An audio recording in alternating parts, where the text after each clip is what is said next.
85% des gens dans le monde détestent leur travail. En Suisse, ça représente 40% des salariés qui souhaitent quitter leur emploi suite à une insatisfaction au travail. Je me suis posé la question, étant passé par là, qu'est-ce qui cloche avec le monde du travail?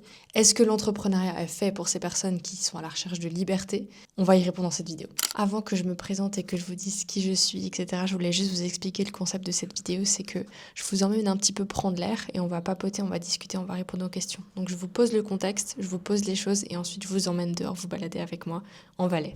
Reste jusqu'à la fin parce que je vais te donner 3 questions à te poser si justement tu souhaites devenir entrepreneur à temps plein et vivre de ton activité accessoire, enfin de ton business quoi. Avant toute chose, je me présenterai rapidement, je suis Janice, je suis entrepreneur et je mentor des gens justement à la création d'un business ou à l'amélioration d'un business en Suisse plus précisément. Pourquoi j'ai choisi ce sujet? Parce que je sais pertinemment à quel point c'est frustrant et c'est décevant d'être sur le marché du travail quand on ne trouve pas la chaussure à son pied. Et aujourd'hui, j'ai une entreprise établie, j'ai quitté le salariat pour avoir ma propre SARL en Suisse. Et je me suis posé la question, est-ce que ce schéma-là est fait pour tout le monde ou pas? Le marché du travail aujourd'hui, il est en pleine mutation et je sais que ça représente énormément de frustration. Et j'ai aussi la sensation, enfin c'est pas une sensation, je pense que les générations n'ont pas du tout la même manière de voir le travail aujourd'hui, ce qui pose problème justement entre elles. Pour cette vidéo, j'ai fait quelques petites recherches avec des sources justement pour appuyer ce que je pensais être des hypothèses. En gros, d'après mes recherches, il y a 3 gros problèmes sur le marché du travail actuellement. Le premier, c'est le décalage au niveau des compétences. Et là, selon le Forum économique mondial, 50% des gens devront se reformer à partir de 2025. C'est une étude qui est sortie en 2023 seulement.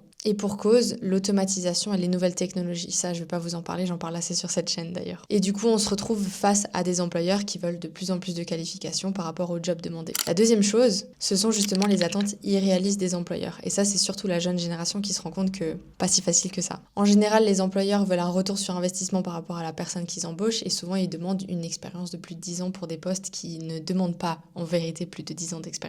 Et surtout, il y a un problème avec les salaires parce que très régulièrement, la jeune génération veut des très gros salaires et les employeurs ne peuvent pas fournir ces salaires-là alors qu'il n'y a pas d'expérience ou pas vraiment de compétences ou pas vraiment de preuves sur le marché que la personne peut donner un retour sur investissement à l'employeur. Et enfin, le troisième problème, c'est principalement un problème qui touche ma génération, voire les suivantes, donc Gen Z et Millennials. C'est un manque de sens au travail, c'est que de plus en plus, les jeunes cherchent vraiment un sens au travail qu'ils font et il y a une réelle perte de motivation à cause de ça dans des jobs qui n'ont pas de sens pour eux. Alors la grande question qu'on peut se poser, c'est pourquoi est-ce qu'il y a tellement de changements sur le marché du travail, particulièrement ces dernières années. Déjà, il y a des changements économiques, je vous apprends rien, il y a certaines industries qui disparaissent et d'autres qui naissent. Et je pense par exemple aux industries plutôt vieilles qui disparaissent dans les pays développés pour faire face à la tech. Ensuite, évidemment, en parlant de tech, on peut parler de l'impact de la technologie sur les métiers.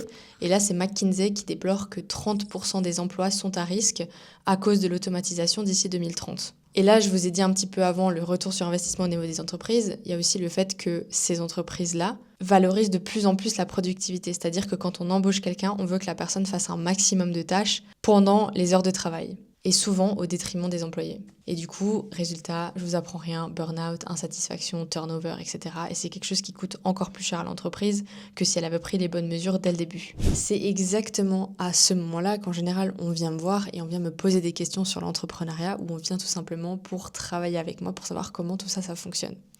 La grande question que j'ai à vous poser, c'est est-ce que l'entrepreneuriat est fait pour tout le monde?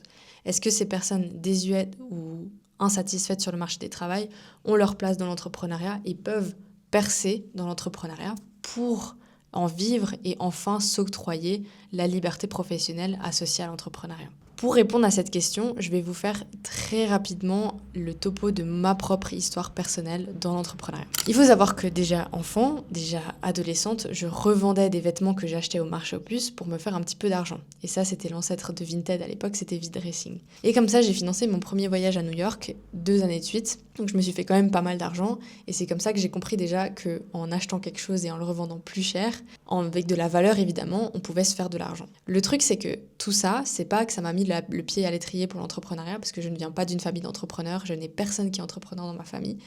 Et quand je suis arrivée en Suisse à mes 18 ans, j'avais littéralement tellement pas d'argent que se lancer dans l'entrepreneuriat, ça aurait été juste plus compliqué qu'autre chose. J'ai quand même dû me trouver de l'argent, donc entre mes études, je suis allée travailler et surtout, j'ai très vite compris que rajouter de l'éducation dans ma formation, dans ma carrière, dans mon cursus, allait me permettre de gagner plus d'argent à terme. Et c'est aussi pour ça que j'ai rejoint l'université, j'ai fait un cursus académique classique, un bachelor. J'ai aussi suivi des formations en marketing digital qui m'ont permis d'accéder à certains postes plus spécifiques, des choses qu'on n'apprenait pas à l'université. Mais bref, tout ça, c'est toujours pas un pied dans l'entrepreneuriat. À côté, j'ai fait et j'ai tenté des petits trucs à droite à gauche, mais littéralement, j'avais jamais vraiment la structure, la méthode pour y arriver, et du coup, ça marchait jamais, et surtout, je m'en lassais.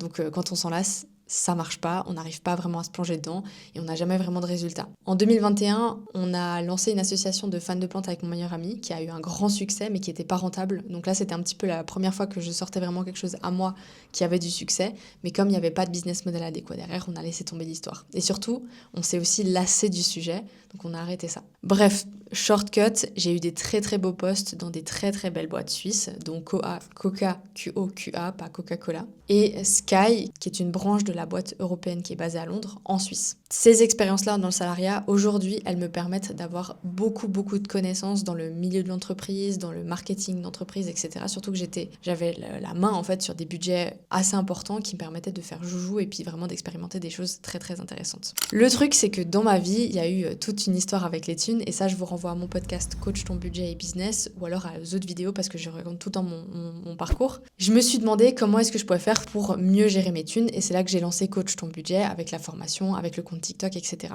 Un an après, quand j'ai vraiment décidé, je me suis dit bon, il faut que j'arrête de jouer avec ça. Je me suis dit mais en fait, qu'est-ce que moi j'ai à apporter sur le monde du travail qui pourrait aider certaines personnes dans leur activité. Et c'est ça fondamentalement pour moi la première question que vous devez vous poser quand vous voulez créer une activité entrepreneuriale, vous ne savez pas par où démarrer, vous n'avez pas d'idée business. Demandez-vous dans vos compétences, dans ce que vous avez, qu'est-ce qui pourrait vous aider à réellement faire une différence sur le marché du travail.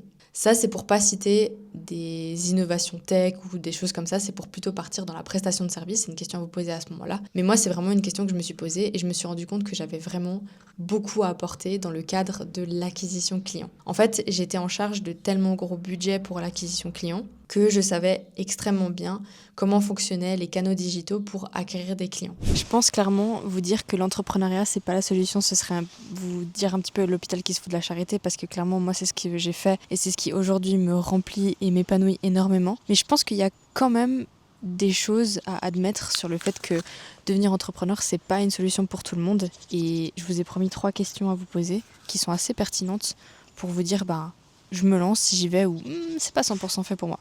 Bon, évidemment, je vous cache pas qu'il y a un truc aussi, on le sent dans les tripes. On sait qu'on a envie de faire ça, on sait qu'on a envie d'aider, on sait qu'on a envie d'apporter notre pierre à l'édifice, donc ça tombe pas non plus de nulle part. Mais quand même, il y a des petites questions à se poser. Question numéro 1 que je poserais à quelqu'un qui veut se lancer et que je pose d'ailleurs aux gens que je rencontre de temps en temps. Pourquoi tu as envie de devenir entrepreneur ? Si c'est juste le délire du « mon job actuel il me plaît pas », honnêtement, c'est pas la bonne réponse. Moi, ce que je vous conseille dans ce genre de cas, c'est plutôt d'aller chercher du travail, d'aller vous trouver de meilleures conditions, une boîte qui est plus cool, des conditions de travail qui sont plus chouettes, plus favorables et qui vous respectent en fait.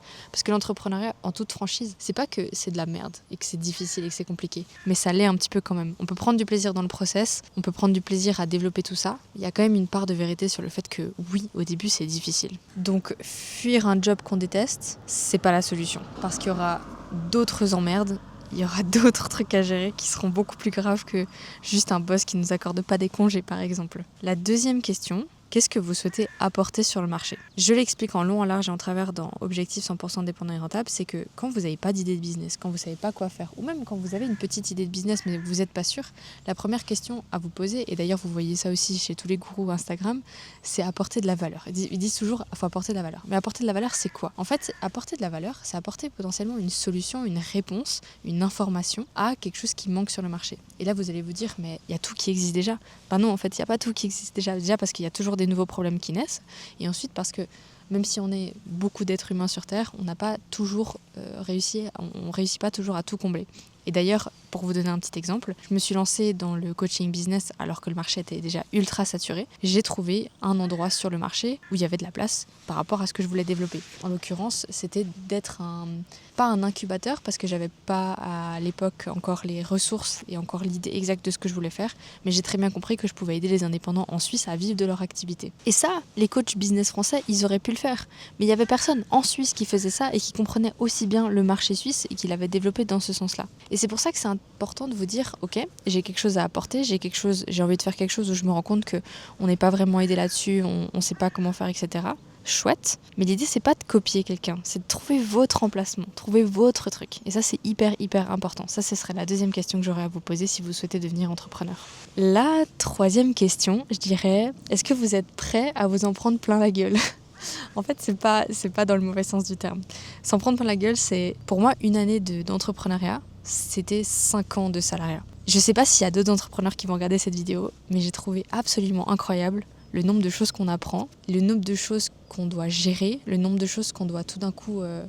des trucs inattendus, des opportunités, c'est assez impressionnant le nombre de choses qu'on doit gérer seul. Évidemment, quand on est dans une boîte, normalement, on a du coup normalement des collègues qui s'occupent des choses dont on n'a pas besoin de s'occuper. On a toutes des équipes, on est dans des boîtes plus ou moins grosses où on est avec d'autres gens qui travaillent avec nous pour le se faire. Quand on est tout seul au début, on doit tout faire soi-même. Et c'est là qu'on apprend le plus. Et je pense que la première, voire la deuxième année d'entrepreneuriat, on apprend tellement de choses. Et tout d'un coup, il y a tellement de belles choses qui se dessinent que c'est assez malade. Et c'est pour ça que je pense que la première année, si vous pouvez, si possible, y consacrer toute votre énergie, votre temps, pas vous disperser à droite, à gauche, je pense que c'est aussi prenant que fonder sa famille, avoir un enfant, etc. C'est vraiment aussi prenant que ça, je pense. C'est un niveau de fatigue qui est différent, c'est des choses différentes à gérer, c'est un certain épanouissement, etc. Il y en a qui le vivent mieux que d'autres. Mais fondamentalement, dites-vous que ça va vous demander tellement d'énergie qu'il faut être prêt à pouvoir donner de l'énergie à tout ça. Peut-être une dernière chose que j'aimerais aborder qui est importante, c'est la notion du risque, parce que je sais que bon nombre d'entre vous regardez cette vidéo et puis il y a toujours les mêmes questions, c'est comment est-ce que je vais me rémunérer, comment est-ce que je vais trouver des clients, comment est-ce que je vais vivre de mon activité, en fait, comment est-ce que les choses vont se passer, c'est des grandes questions qu'on répond dans Objectif 100% indépendant et rentable. C'est ça le risque. C'est ça le risque que vous prenez, c'est toutes ces questions-là. Et tant que vous n'aurez pas osé le faire, vous ne prendrez pas le risque. Et finalement, le risque, c'est quoi ? C'est assez mesuré, finalement, parce que quand on quitte un salariat pour aller dans l'entrepreneuriat, en général, on a le droit au chômage, et le chômage nous soutient dans une période où on peut développer pendant un certain temps une activité accessoire et avoir des revenus complémentaires à côté du chômage. Donc, on ne va pas dire qu'on est sans filet de sécurité. Et le moment où vraiment vous vous rendez compte que ça ne marche pas et que vous ne pouvez pas, vous retournez dans un job. Vous allez rechercher un job plus tard. Donc finalement, le risque, il est quoi ? Il est si vous voulez tout de suite partir dans des structures qui ne vous permettront pas d'avoir de parachute de sécurité. Là, il est le risque. Mais en général, quand on veut développer une prestation de service ou quelque chose d'assez simple finalement à développer, vous ne prenez pas un grand risque. Donc le seul risque que vous allez prendre, c'est de ne pas l'avoir fait en fait finalement. Si je devais répondre de manière très très courte à la question que je vous ai posée au début, est-ce que l'entrepreneuriat est la solution pour les gens qui veulent quitter leur salariat ? Très honnêtement, non, je ne pense pas que c'est la solution. L'entrepreneuriat, c'est fabuleux, c'est une aventure, c'est un voyage et vous visez toujours un certain objectif. D'ailleurs, on reparlera de la vision dans une autre vidéo. Vous visez toujours un certain objectif et vous marchez vers cet objectif. Et ce voyage, cette marche que vous faites, c'est ça le truc le plus incroyable de l'entrepreneuriat. Mais par contre, il faut être prêt à ce que ça se transforme à la fois en Spartan Race et à la fois en juste petit chemin le long du lac tranquille. Ce que je vous propose, c'est de lancer le débat en commentaire et de me dire quelle est votre situation. Est-ce que l'entrepreneuriat est une idée qui vous passe par la tête ? Comment est-ce qu'on pourrait vous aider justement à lancer votre projet ou comment est-ce qu'on pourrait vous aider ? Quelles sont vos problématiques ? Dites-le moi en commentaire et je répondrai justement à vos questions. Pense à t'abonner parce que j'ai des très très beaux invités qui vont arriver dans pas longtemps dans le podcast et du coup sur la chaîne. Des business suisses qui cartonnent, qu'on connaît pas forcément, qui ont des superbes structures et qui vont vraiment vous inspirer à tout ça. Si cette petite vidéo courte mais intense vous a marqué, vous a apprécié, n'hésitez pas à vous abonner ou à mettre un like parce que ça va m'aider à faire connaître mon projet et mon envie de développer tout ce qui est lié à la liberté financière en Suisse et à la liberté professionnelle aussi, c'est-à-dire développer son projet, vivre mieux, vivre plus confortablement, être plus à l'aise avec ses choix de vie, etc. etc. Et sinon, suivez-moi sur Instagram et si vous voulez qu'on travaille ensemble, n'hésitez pas à remplir le petit formulaire qu'il y a juste en dessous.